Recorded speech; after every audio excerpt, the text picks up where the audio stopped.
I'm Ari Akritidis, and I'm really excited to be supporting WTM Melbourne Centre in Australia.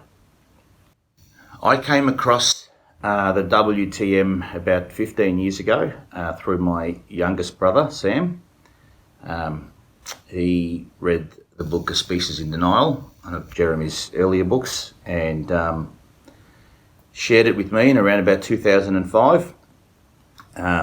It took a while for me to really get my head around the information. One of the fascinating things with my own personal journey has been my experience with the death effect.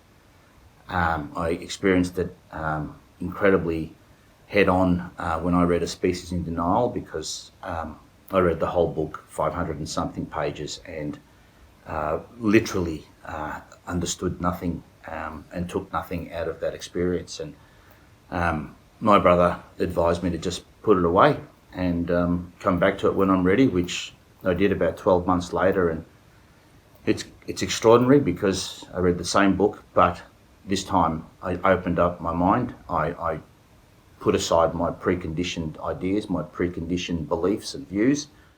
That was a great first step, because a lot of the things that I couldn't see the first time around, I saw now, and it was quite extraordinary. Everything was there, and yet the first time I couldn't see, I couldn't hear it. I was living a life based on power, fame, fortune and glory, and without subconsciously knowing, but now understanding why, just feeding my insecurities, feeding my need for validation and reinforcement, as most people do. And in that state, it's not easy to see something that tries to go deeper, because I've created this bubble, I've created this world, and it's working. I'm going okay. I'm a dad, I'm a husband, I've got kids, I'm running a business, I've got good friends, I've got a good house. So it's a really tough barrier to break. It's like, okay, so let's say you're right. Let's say the information is right. Then what? What do you want me to do? Do you want me to change who I am? Do you want me to stop being an egocentric, angry male, which I am? Like, what am I going to do? Just transform overnight into someone that's gentle and loving and cooperative? So for me, that death effect was very, very strong and very, very real. This information is very, very powerful. And it's just that it takes time. I eventually got through the death effect just with a lot of support and just being patient, rereading, dealing with the emotions. There are emotions. There's an element of fear. There's uncertainty, confusion, but eventually it's just ecstasy. When you read and listen with an open mind, it's ecstasy. And beating the death effect is certainly my greatest achievement. Before I came across this information, I now realise that I was a power addict, what we would refer to in the old world as a control freak. An addiction to power at a subconscious level, and that power doesn't have to be, world conquering power. It's your own power. It's the power of getting a degree, the power of running a business, the power of being the life of the party. It's just the power and the energy and the feeding off that need for reinforcement and the egocentricity that just inevitably comes with that. What I needed to realise was how much that power was important to me to reinforce my own goodness, because I don't know if I was good. There's a part of me that was wrestling with this underlying question: am I good or am I bad? And it's there. It's festering below the surface, and that's what feeds your behaviour. So to break free of that, to be able to see that clearly now, can only be done when you're understood, when you understand yourself. Certainly, being able to see that now and appreciate the necessity of that strategy is gold for me. It's absolutely gold. Without this understanding, I wouldn't be able to admit all of my behaviours and strategies because I was too insecure. That's the strategy we had to adopt. That's the amazing paradox with this, is that none of that's condemning. That's the heroic part. We built up the denial and the blocks so well that in my case, that delusion was my reality, and delusion's not a dirty word in the context of this conversation. So that's heroic. It's a different me. I look at that Ari of 2 or 3 years ago, and that person is a distant memory. So that's the message, is that this information is so powerful and so true that you don't have to fear. You can look at yourself, you can rat on yourself, you can laugh at yourself because you're completely defended and you're a hero. I look at the world now with totally different eyes. When you see the madness in yourself, then you can see it everywhere. And then that's where the compassion kicks in, because you want everybody to not have to suffer that condition, to not have to live in a mad world without even knowing it's mad. That's an awful place to be. That's the power of Jeremy's explanations. There's no fantasy here. There's no myth. There's no pretending. There's no dogma.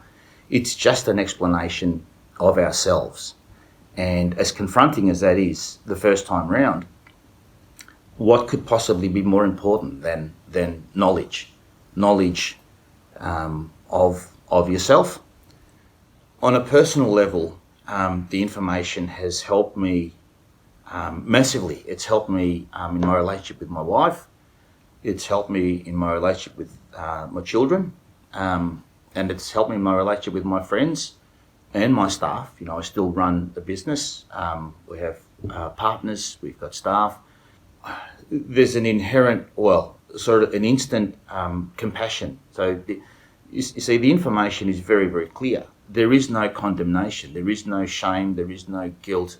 As humans, whatever we did, whenever we did it, we were a product of a condition that just magnified in size as each generation went on. It wasn't a choice.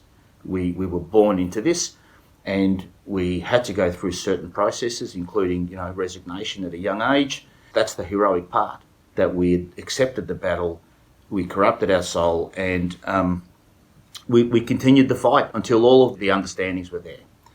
I know that everyone is fundamentally good at base. I sympathise, with my kids and every human that's lost touch with their child self, because we had to, and that includes my own children. I had to realise that they've gone through a process of resignation that was largely because of my behaviour. But so my compassion for them and for all children today is beyond anything that was possible pre-understanding. So as a dad and a husband, like my wife and I, like all couples, we fight. We love each other. We've been married 27 years, but we fight because we don't understand each other. Men and women are different, and we got told that. We never got told why or how or what it means. And Jeremy explains it. He explains so succinctly the different strategies we had to adopt as men and women to deal with the human condition. So I have compassion for my wife. I understand her journey, on an individual and a gender level, and she can understand me, which is just fantastic. This information will completely liberate everybody and free you of all of the uncertainty. And it's not describable. Our vocabulary, unfortunately, hasn't caught up with the excitement that this information brings. The words aren't there. This is just Jeremy joining the dots, biological, first principle based explanation of the human condition. Very, very simple. A reconciliation of all the fossil and anthropological evidence, the biology, the science, the religion. Jeremy's researched and just connected, put all the pieces of the jigsaw together, and it makes perfect sense. Jeremy's explanations are more meaningful than any brain can possibly imagine. I mean, what more meaningful life can anybody hope for than to be able to share these understandings, to share this explanation, or to at least engage in discussions about them, to help people open up their mind and to give them the knowledge about how heroic we are as a species. And actually now we have a pathway if you like to, I won't use the word redemption, but a pathway to healing. It's the greatest pathway, the greatest gift anybody could have given us. Freedom's the greatest word. Freedom.